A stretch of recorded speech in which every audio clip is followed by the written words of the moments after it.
Hello everyone and welcome to this video where today I'm going to be filming my 31-week pregnancy update. As always, if you see me looking down, I've just got my notebook here in front of me. This week I'm going to be covering my symptoms, my 31-week midwife appointment, contacts with the diabetic team, and some bits that I picked up for baby this week. So starting off with a few symptoms that are reoccurring for me. I'm still getting hip pain in the night.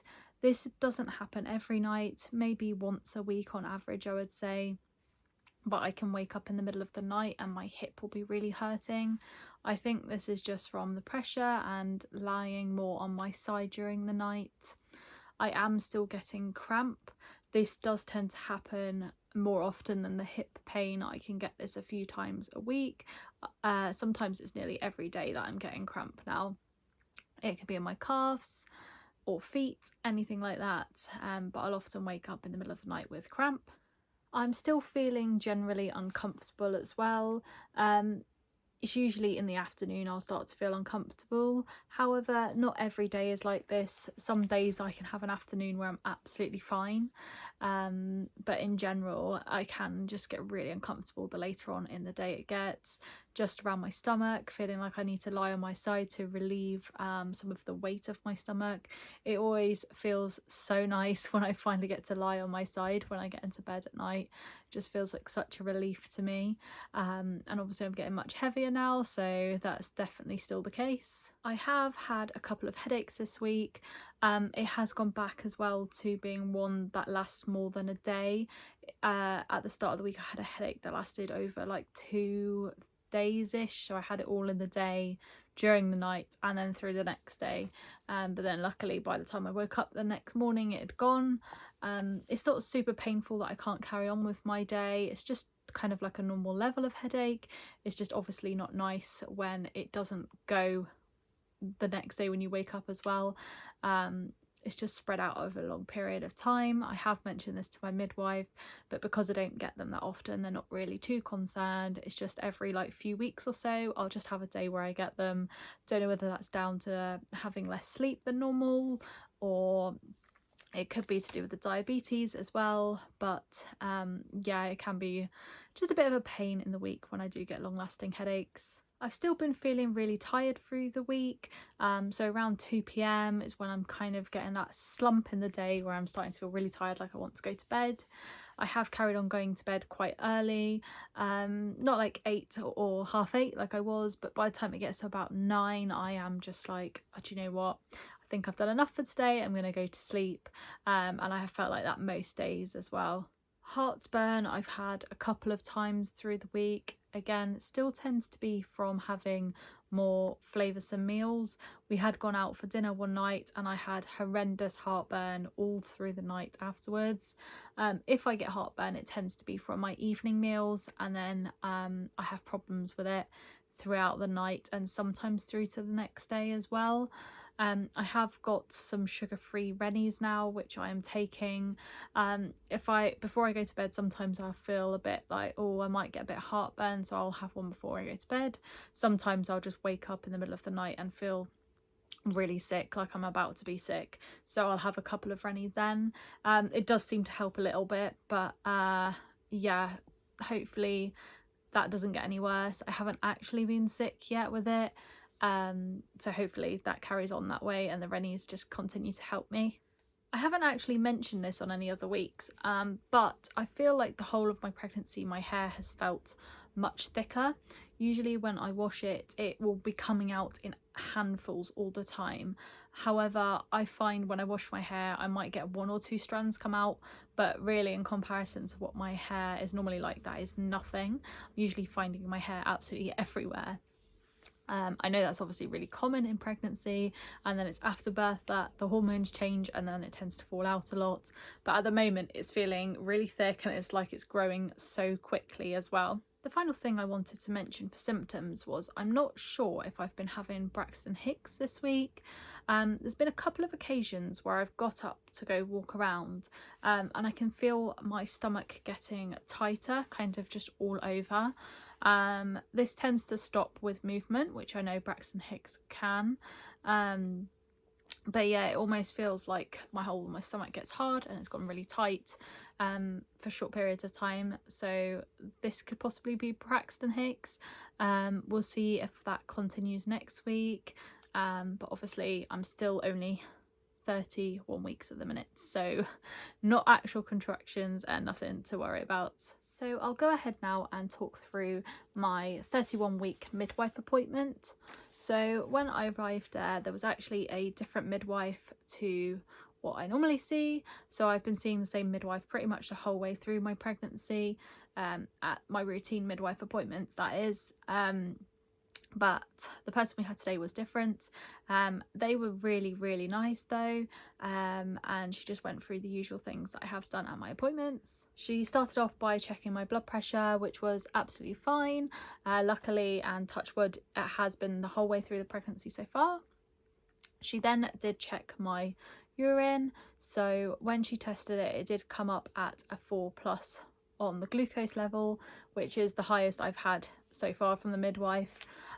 My reading was over target for my breakfast levels on the morning of the appointment, so it's kind of not surprising that it was over in the glucose urine test as well.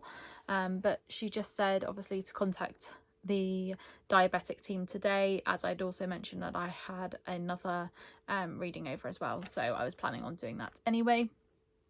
She then got me to go up on the bed and she had a good feel of where baby was.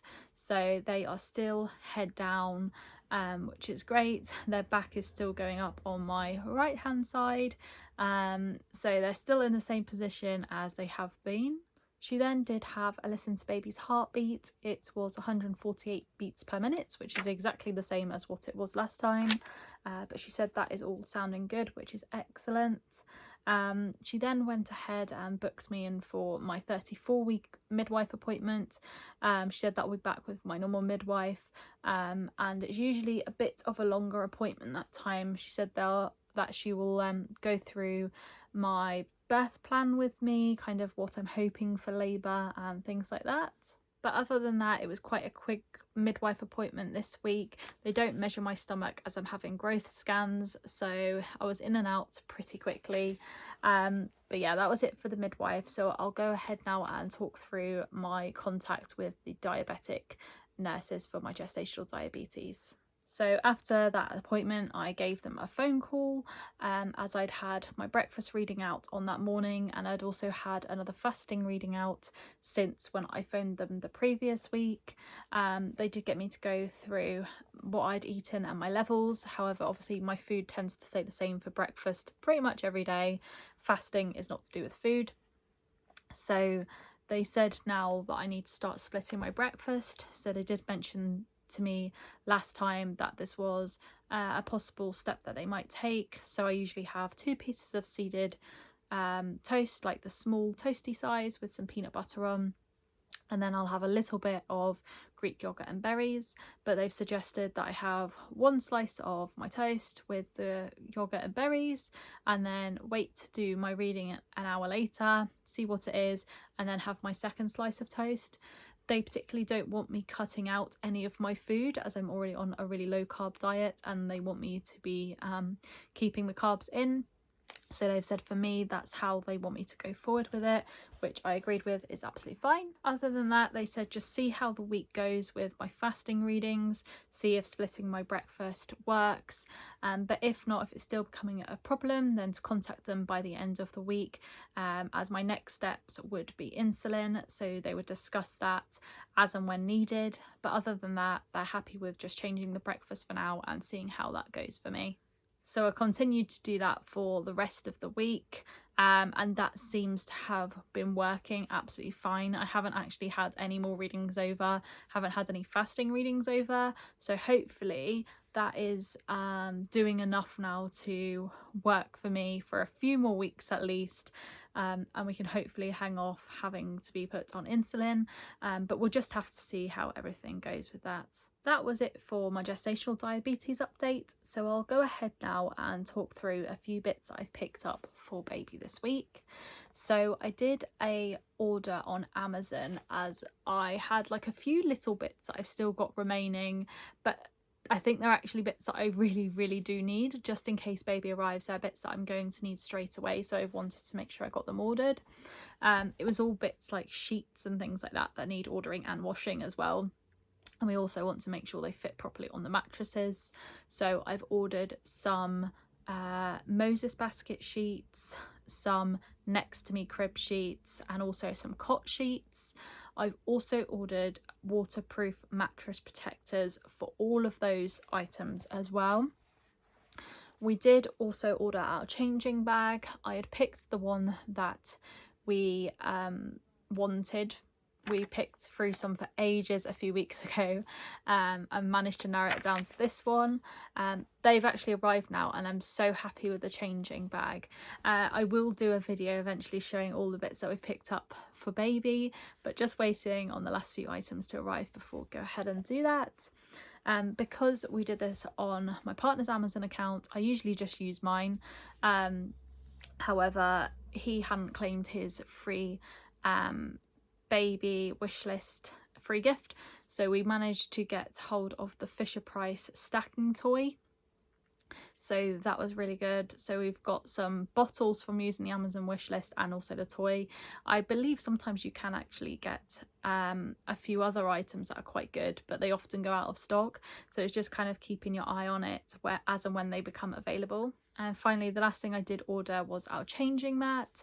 I picked one off Etsy, and that's arrived and is perfect for what we wanted. We've kind of gone for like a neutrally brown and woodland theme for the baby's nursery, so I've gone for some like woodland animals on changing mat, which looks absolutely lovely. But that's it for items that I've picked up for baby this week. So I'll go ahead now and show you the bump update at 31 weeks pregnant.